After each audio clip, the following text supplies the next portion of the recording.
రవికుమార్ గారు, ఇప్పుడు crude oil మళ్ళా బ్లాస్ట్ అయ్యి పెరిగిపోతే బాగా ఇన్ఫ్లేషన్ ప్రెషర్స్ పెరిగితే ఫెడ్ రేట్స్ మీద ఇంపాక్ట్ ఉంటుంది, వడ్డీ రేట్లు పెంచే అవకాశం ఉంటుంది. ఆ సిచ్యువేషన్లో బంగారం కొద్దిగా దిగి వచ్చే అవకాశం ఉందంటారు. ఎస్ అండి. ఇప్పుడు క్రూడ్ ఆయిల్ వారు చెప్పినట్టుగా కనుక 100, నేనైతే 100 అనుకుంటున్నాను. 100 ఒక బెంచ్ మార్క్ గా పెట్టుకుని 100 దాటితే మాత్రము ఖచ్చితంగా చాలా ట్రెండ్ రివర్స్ అవుతుందండి. గోల్డ్ బురకలు పరుగులు తీస్తుందండి.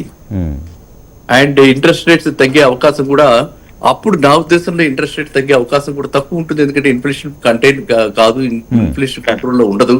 అండ్ యుఎస్ లో కూడా ఇన్ఫ్లేషన్ కంట్రోల్లో ఉండదు కాబట్టి ఫెడ్ రేట్ తగ్గే అవకాశం తక్కువ ఉంటుందండి.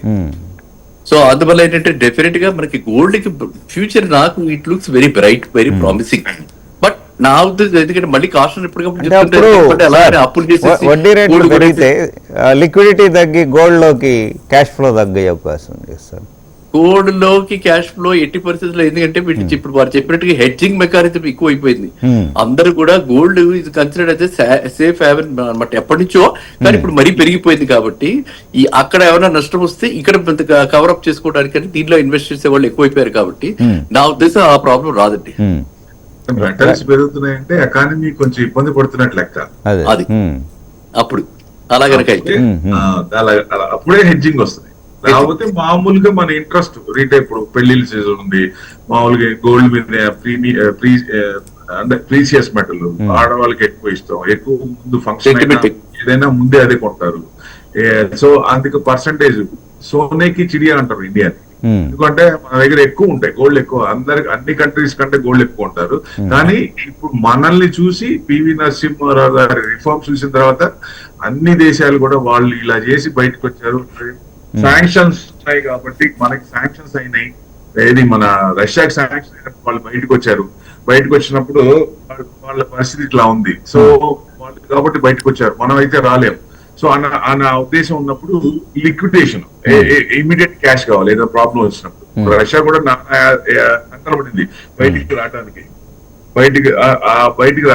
సో అక్కడ మనం సపోజ్ ఇండియా మీద వేసారనుకోండి, పరిస్థితి ఏంటి, చాలా ఇబ్బంది పడతాం. అందుకనే ఇప్పుడు $690 ఫారెక్స్ రిజర్వ్స్ కూడా మనకి దాదాపుగా $730 పెరిగినాయి.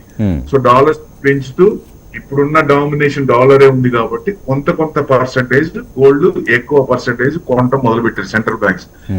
ఎందుకంటే ఏ ఆపద వచ్చినా ఇమ్మీడియట్ అర్ధరాత్రి వెళ్ళినా మనకి ఇమ్మీడియట్ ఏ కంట్రీ ప్రాబ్లం వచ్చింది అనుకోండి, ఇప్పుడు ఫ్లడ్స్ వచ్చినాయి, వాడి దగ్గర క్యాష్ లేదు, ఏం లేదు, అప్పుడు ఏం చేయాలి, ఇమీడియట్ గా గోల్డ్ అనుకోండి, ఇమీడియట్ గా వచ్చేస్తుంది, అమౌంట్ వచ్చేస్తుంది. సో అది ఎవరికి తాకట్టు పెట్టినా వచ్చేస్తుంది. కాబట్టి అట్లాంటి విషయాల్లో టెన్షన్స్ వచ్చినప్పుడు, ఏదైనా ప్రాబ్లమ్స్ వచ్చినప్పుడు బయటికి రావచ్చు. కాబట్టి అందరు కూడా దాని చూపంతా దాని మీద పడింది, అందుకనే ఎక్కువ కొంటారు. చైనా కూడా ఇప్పుడు గోల్డ్ చూడండి కూడా విపరీతంగా కొంటున్నారు, ముందు వరుసలో ఉన్నారు వాళ్ళే, ఫస్ట్ ఎక్కువ కొంటున్నారు. ఎందుకంటే వాళ్ళకి ఇంటర్నల్ ప్రాబ్లమ్స్ ఎక్కువ, బయటికి రానిరు. సో బర్స్ట్ అయినప్పుడు వాళ్ళు బయటికి రావాలంటే ఎవరు, ఇప్పుడు చైనా గురించి భయపడతారు. బ్రిక్స్ లో నుంచి భయంగా ఉండటమే తప్ప చైనాతో అంత స్నేహంగా ఉండే పరిస్థితి లేదు. సో రేపు ప్రాబ్లం వచ్చి బర్స్ట్ అయినప్పుడు ఎవరన్నా ముందుకు వచ్చి సెల్ఫ్ చేద్దాం అనే ఇది ఎవరు రారు. అప్పుడు ఏమవుతుంది, వాళ్ళకి గోల్డ్ కావాలి. అందుకని వాళ్ళు ఆ భయంతోనే గోల్డ్ ఎక్కువ కొంటున్నారు వాళ్ళు. రైట్ అండి. అయితే రవికుమార్ గారు చెప్పినట్టు ఇంట్రెస్ట్ రేట్స్ పెరిగినా దాని ఇంపాక్ట్ ఈసారి పెద్దగా గోల్డ్ మీద ఉండకపోవచ్చు, అబ్జర్వ్ చేసుకునే అవకాశం ఉంది అన్నట్టుగా సార్ అంటున్నారు. ఎట్లా ఇంట్రెస్ట్ రేట్లు పెరిగినప్పుడు గోల్డ్ పెరిగే ఛాన్స్లే ఉంటాయండి. తగ్గినప్పుడు పెరిగే ఛాన్స్ ఉంటుంది, పెరిగినప్పుడు తగ్గే ఛాన్స్ ఉంటుంది. Reverse, inversely proportional. ఇంట్రెస్ట్ రేట్లు ఎప్పుడైతే తగ్గుతున్నాయో అప్పుడు గోల్డ్ పెరుగుతుంది, ఇంట్రెస్ట్ రేట్లు ఎప్పుడైతే పెరుగుతున్నాయో అప్పుడు గోల్డ్ తగ్గుతుంది. ఎందుకంటే ఇంట్రెస్ట్ రేట్లు పెరిగినప్పుడు బాండ్ ఈల్డ్ కొంచెం ఎక్కువ వస్తుంది, వచ్చినప్పుడు ఆ అమౌంట్ అటు వెళ్తుంది, అప్పుడు గోల్డ్ లోంచి అటు వెళ్తాయి. ఎప్పుడైతే ఇంట్రెస్ట్ రేట్ తగ్గుతున్నాయో బాండ్ ఈల్డ్ ఇది 4%, 4.5 వస్తుంది, గోల్డ్ కొంచెం వస్తుంది కదా, ఆ సేఫ్ ఏమైనా మనకి ఎందుకు రిస్క్, ఎక్కడ పెట్టి కాస్ట్ ఆఫ్ ఫండ్స్ కూడా తక్కువ ఉంటాయి కాబట్టి ఆ డబ్బుని గోల్డ్ లోకి అటు వెళ్తుంది, చీప్ మనీ. రైట్. అయితే గోల్డ్ మంచి ఊపు మీద ఉన్నప్పుడు మాత్రం ఇది అంతగా ఇంపాక్ట్ కూడా చేయకపోవచ్చు అనేది సార్ వాదన అయి ఉండొచ్చు మేబీ. అంటే ఆల్టర్నేటివ్స్ లేవు కదండి, వేరే ఆల్టర్నేటివ్స్ లేవు ఇందులో. ఇప్పుడు మనం చూసుకోవాల్సింది ఏంటి, మార్కెట్ చూసారనుకోండి, మనకి ఎప్పుడైతే క్రూడ్ రేట్ పెరుగుతుందో మార్కెట్ డమాల్ ఉంటుంది. ఎందుకంటే entire economy is driven by ఇది కదా, ఫ్యూయల్ కదా. సో ఆటోమేటిక్ గా దాని ఇంపాక్ట్ చాలా ఎక్కువగా ఉంటుంది. మనం ఇంపోర్ట్ డిపెండెంట్, మన దగ్గర అదే పరిస్థితి. ఎప్పుడైతే ఫియర్ సైకోసిస్ వస్తే ఎవరు స్టాక్ మార్కెట్ కి చూడరు, అవును అప్పుడు ఖచ్చితంగా ఇటువైపు వెళ్తారు. ఇంకా రియల్ ఎస్టేట్ లో కూడా అంతంత మాత్రంగానే ఉంది కదా.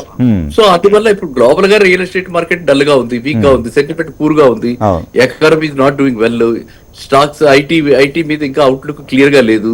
ఈక్విటీ ఇలా మార్కెట్స్ ఉన్నప్పుడు- అన్సర్టనిటీ, ఈక్విటీ మార్కెట్స్ అన్సర్టనిటీ. అంతే. అందువల్ల ఇప్పుడు ఎప్పుడైతే ఒక పెద్దది మేజర్ సెక్టర్ ఐటీ, అందుకు చెప్తున్నారు అనమాట. ఒక రోజు చిప్స్ ఉంటాయి, ఒక రోజు చిప్స్ ఉండవు, ఎగిరిపోతున్నాయి. ఈ పరిస్థితులు ఉన్నప్పుడు ఆటోమేటిక్ గా పీపుల్ ఏంటంటే ఈ రెండింటి మధ్యనే ఆసిలేట్ అవుతుంది. నేను గత 1 year నుంచి చూస్తున్నా, ఈ రెండింటి మధ్యనే ఆసిలేట్ అవుతుంది. అది ప్రెషర్స్ మెటల్స్ వర్సెస్ మనకి ఇదన్నమాట ప్రాపర్టీ మార్కెట్, ఆయిల్, అంటే కమోడిటీస్, రైట్ అండి. Not into equity. అది రియల్ ఎస్టేట్ కూడా మర్చిపోయారు. ప్రభు గారు ఈక్విటీ మార్కెట్ అంటే ఆయన అంగీకరించకపోవచ్చు. Mother of all assets is equity only, doubt at all. దాంట్లో వచ్చిన రిటర్న్స్ దేంట్లో రావు. ఇది నేను అందుకే చెప్పేది, గోల్డ్ మెటల్స్ పెరుగుతున్నాయి, కమోడిటీస్ పెరుగుతున్నాయి. లాస్ట్ ఇయర్ కమోడిటీస్ పెరిగింది, ఈ సంవత్సరం కూడా కమోడిటీస్ ఇప్పటిదాకా ఈక్విటీని డామినేట్ చేసింది. But forever it will not be like that. ఎప్పుడు అలా ఉండదు. ఎందుకంటే ఎకానమీ మంచిగా ఉండాలంటే ఈక్విటీనే. ఈక్విటీ ఫ్లరిష్ అవుతుంటేనే కొత్త కొత్త కంపెనీస్ రావాలి, కొత్త కొత్త ఇన్వెస్టర్స్ రావాలి, ఎఫ్ఐఐస్ రావాలి, ఎఫ్డిఐస్ రావాలి, ఇవన్నీ రావాలి ఇండియాకి. ఎకానమీని రిఫ్లెక్ట్ చేస్తుంది అంటారు. అదే 1 year అన్నారు సార్ ప్రభు గారు, 1 year అన్నా. దట్స్ వాట్ నేను అందుకే అనేది ఏంటంటే, దీర్ఘకాలిక పెట్టుబడిదారులకు ఏంటంటే 3 ఏళ్ల నుంచి 5 ఏళ్ళు పెట్టుకుంటే ఇక్కడ కూడా గోల్డ్ కొనొచ్చు. బట్ షార్ట్ టర్మ్ కి అయితే కొంచెం చూసి ఒక 1 month నుంచి 6 months 8 months అలా పెట్టుకుంటే కొంచెం ఆగి కొంచెం జాగ్రత్తగా చూసుకొని ఇంట్రెస్ట్ రేట్లు బట్టి డిసైడ్ చేసుకుంటే మంచిదని ఉద్దేశం. తాత్కాలిక కరెక్షన్స్ ఉండొచ్చు, రీట్రేస్మెంట్ ఉండొచ్చు, ప్రాఫిట్ బుకింగ్ ఉండొచ్చు. అలాంటివి వచ్చినప్పుడు మేబీ 5 to 8% తేడా వస్తుంది. ఆ తేడా వచ్చినప్పుడు ఆ డిస్కౌంట్ మనకు క్రియేట్ అవుతుంది. కాబట్టి షార్ట్ టర్మ్ లో కొంచెం చూసి కొనుక్కోవడం బెస్ట్. లాంగ్ టర్మ్ అయితే ఇప్పుడైనా కొనుక్కున్నా నెక్స్ట్ 5 years లో ఓల్డ్ గోల్డ్ కౌన్సిల్ కూడా చెప్పింది, లాస్ట్ ఇయర్ అంత 60% రాకపోయినా ఈ సంవత్సరం 15 to 20% వస్తుంది. బట్ ఎక్కువ మంది డిజిటల్ గోల్డ్ అంటే 164%, 169% పెరిగిందండి లాస్ట్ ఇయర్ మీద డిజిటల్ గోల్డ్. ఎందుకంటే చిన్న చిన్న పిల్లలు కూడా 6th 7th తర్వాత నుంచి వాళ్ళు కూడా మినిమం ఫోన్ లోనే, ఫోన్ పే కానీ వీటిల్లో కూడా గోల్డ్ పెట్టుకోవచ్చు అనే ఉద్దేశంతో వాళ్ళు ఇన్వెస్ట్మెంట్ చేస్తారు.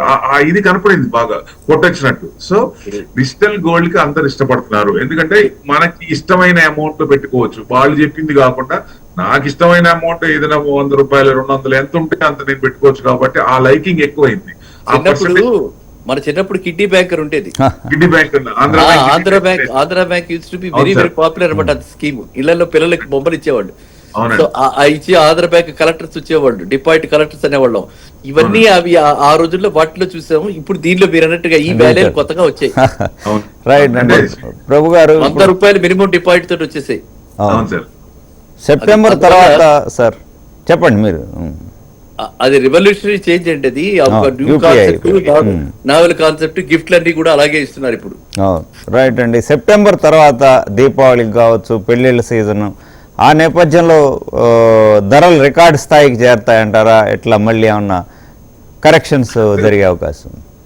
రిటైల్ పర్సెంటేజ్ ఎంత పెరిగినా అది ఫ్లోటింగ్ ఇంట్రెస్ట్ రేట్లు బట్టి. ఎందుకంటే ఇంటర్నేషనల్ మెటల్ ఇది, లోకల్ గా వచ్చేది ఇది కాదు. కాబట్టి బయట నుంచి వచ్చేది కాబట్టి ఎఫ్ఓఎంసి ఇస్ మెయిన్ ఇంపార్టెంట్. వాళ్ళ ఇంట్రెస్ట్ రేట్లు బట్టే మెయిన్ యాక్ట్ రియాక్ట్ అవుతా ఉంటుంది.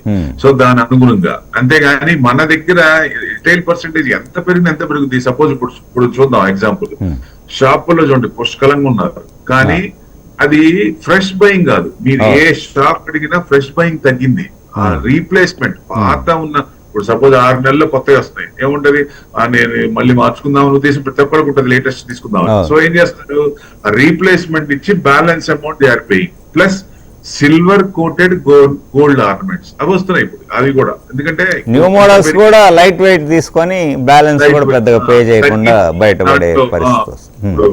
18 క్యారెట్స్ 19 క్యారెట్ అట్లా కూడా వస్తున్నాయి కదా, చిన్న అట్లా కూడా చేసి దాన్ని డిఫరెంట్ ప్రొడక్ట్స్. అంటే ఎక్కువ పర్సెంటేజ్ ఫ్రెష్ గోల్డ్ బయింగ్ అనేది కొంచెం తగ్గిందా అంటే ఇప్పుడు మనం చెప్పకపోయినా ఏ షాప్ వాళ్ళు చెప్పినా 100% తగ్గింది అంటారు. తగ్గింది. ఫుట్ ఫాల్స్ కూడా తగ్గినాయని చెప్తున్నారు. ఫుట్బాల్స్ తగ్గింది. ఈ రీప్లేస్మెంట్ పర్సెంటేజ్ ఎక్కువ ఉందండి మాక్సిమం. ప్లస్ మనీ అంతా ఎక్కడికి వెళ్తుంది, డిజిటల్ గోల్డ్ కి వెళ్తుంది. వాళ్ళేమో అమ్మిన దీనికి అక్కడ ఇన్వెస్ట్మెంటే కానీ ఇక్కడ రాదు కదా. సో అది ఫిజికల్ గోల్డ్ తగ్గింది బాగా. సో అంటే ఆల్రెడీ మన దగ్గర ఇప్పటికే చాలా అందరికి డిక్లేర్ చేయని గోల్డ్ చాలా ఉంటుంది ఇండియాలో అని అన్నారు కదా. గవర్నమెంట్ స్కీమ్స్ కూడా అతి తొందరలోనే వస్తున్నాయి. మీరు ప్రతిదీ కూడా ఎంత ఉందో, ఎందుకంటే ఇప్పుడు దాకా మనం ఏమనుకుంటున్నాం, gold is a dead investment. So ఇప్పుడు లాస్ట్ ఒక స్టెప్ ఫార్వర్డ్ చేసి మన దగ్గర ఎంత ఉందో చెప్పాలి, మీ దగ్గర ఎంత ఉందో చెప్పాలి, ప్లస్ బిల్స్ పెట్టాలన్నారు. అప్పుడు మొత్తం కలిసి ఈ ఆడవాళ్ళందరూ కలిసి ఇది చేసేదానికి గవర్నమెంట్ వెనక్కి స్టెప్ వేసింది. రైట్. రవికుమార్ గారు, చెప్పండి సార్, సెప్టెంబర్ లో గోల్డ్ గ్రాఫ్ ఎట్లా ఉండొచ్చు అంటారు? సెప్టెంబర్ లో కూడా గోల్డ్ అంటే తగ్గే అవకాశం చాలా తక్కువ ఉందండి. దసరా వస్తుంది. సో డొమెస్టిక్ డిమాండ్ బాగా ఉంది కాబట్టి ఇప్పుడు ఓకే, అక్కడ జియో పొలిటికల్ టెన్షన్స్ ఏమి తగ్గలేదు. వాళ్ళ తగ్గితే అవకాశం చాలా తక్కువ కనిపిస్తుంది.